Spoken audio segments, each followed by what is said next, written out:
Hi everyone.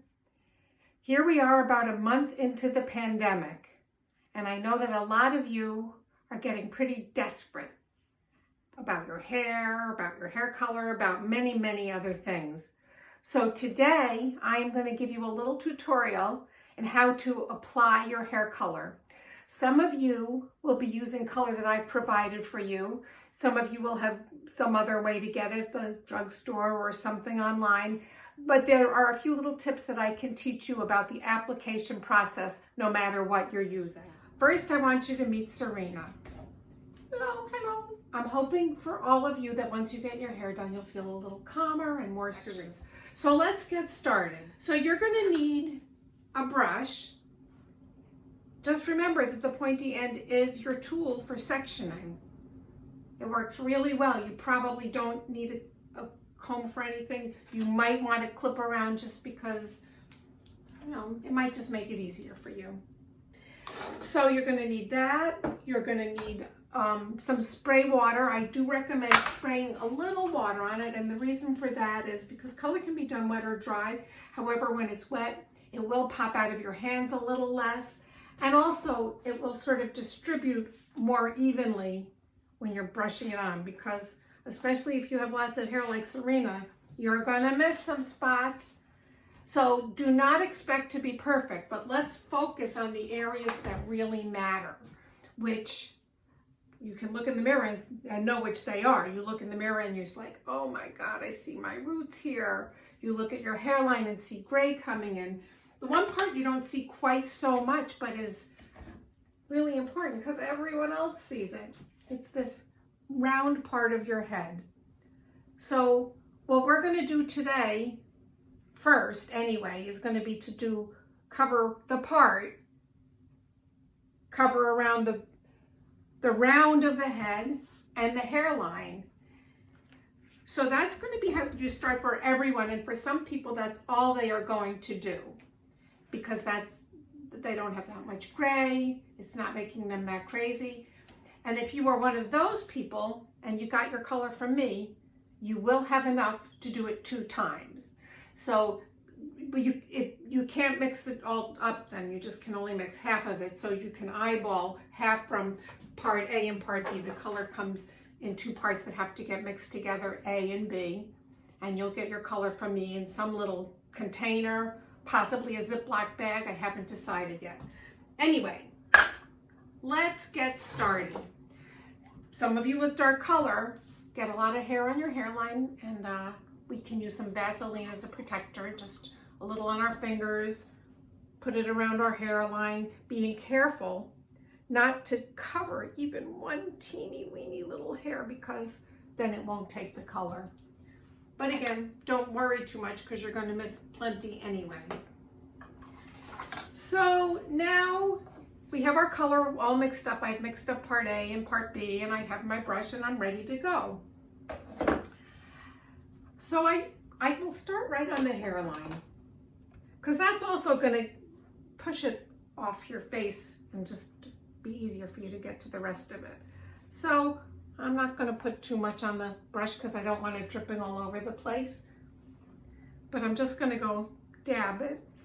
And by starting in the front on this hairline, and by starting in the sectioning I've just described to you, when the color oxidizes, that means when it turns some other color besides this whitish, it sort of will turn, depending on what we're doing, but it'll always turn something much darker than what it looks like as you apply it.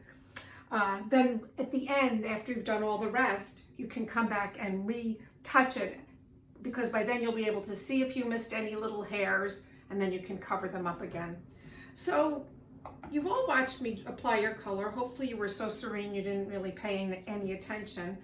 But there's not too much to it. After you do the temples, if you want, if you have lots of gray on the sides, at this time, you could take one more narrow section like this. Well, come on, get yourself in the picture.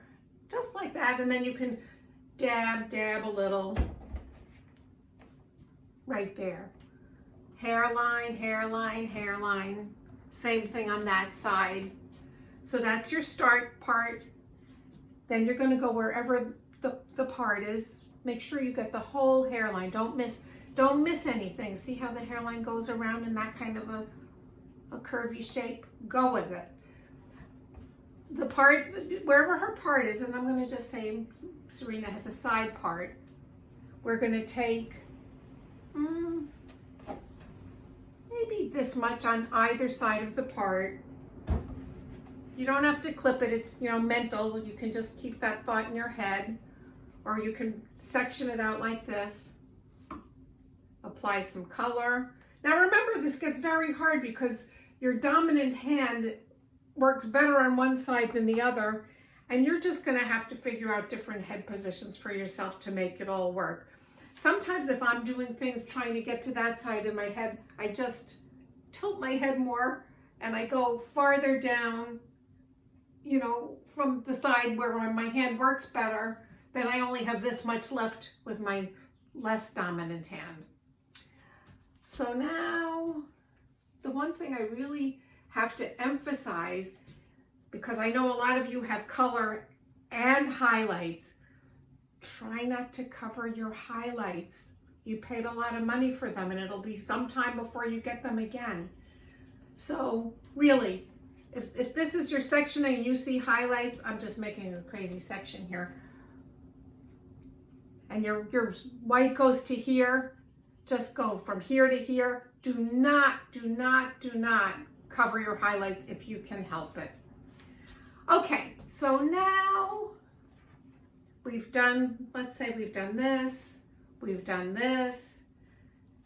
Now we're going to make a little round section around the back of the head going around the curve. It's going to look, more or less like this. You can see from the side it's gone over where her head curves round. That's the thing about head shape. It's how we do everything in this business. We think of where is the hair going to fall. So we want to go around the part that's round, and then we'll just get color right in that round part, a little below it, a little above it. So once you've done all this, you can just sort of speed through the rest. Sometimes we take out a whole side section, maybe by her ear. So remember, we've done this much of it. The sections you can take can be bigger. Color, color, color, color. In the back, again, it might be easier for you at this point to take a parting down the middle. And this is where maybe you want to have a clip. Just get half of it out of your way so you're not overwhelmed by the quantity, because this girl has a lot of hair. So you might just want to, it's not scientific, make that parting and clip the hair away just to get it out of your way, and then you can just proceed down and apply color as you're doing this. You get the idea. You've seen it all. So I think that's about it, except for washing it out. There's one little secret I can tell you about that. First of all, you want to leave your color on 35 minutes if it's from me, and if it's from some other place, read their instructions. Washing your hair out, you want to get the hairline clean. So sometimes we just put a little water on our finger and literally rub the color into the skin, because color removes color. And after that, we turn our head over the sink and do whatever we have to do to wash it out. And don't sleep on white sheets that night. And then you just rinse, condition, and you're done. So if you have any questions or need any help, please contact me. I am available to meet you on Zoom, and I can coach you through it if you need the help. You know how to get in touch with me, and I am here to help you. So that's it. Goodbye from me. Goodbye from Sabrina. And stay safe. Can't wait to see all of you in the salon. And toodaloo.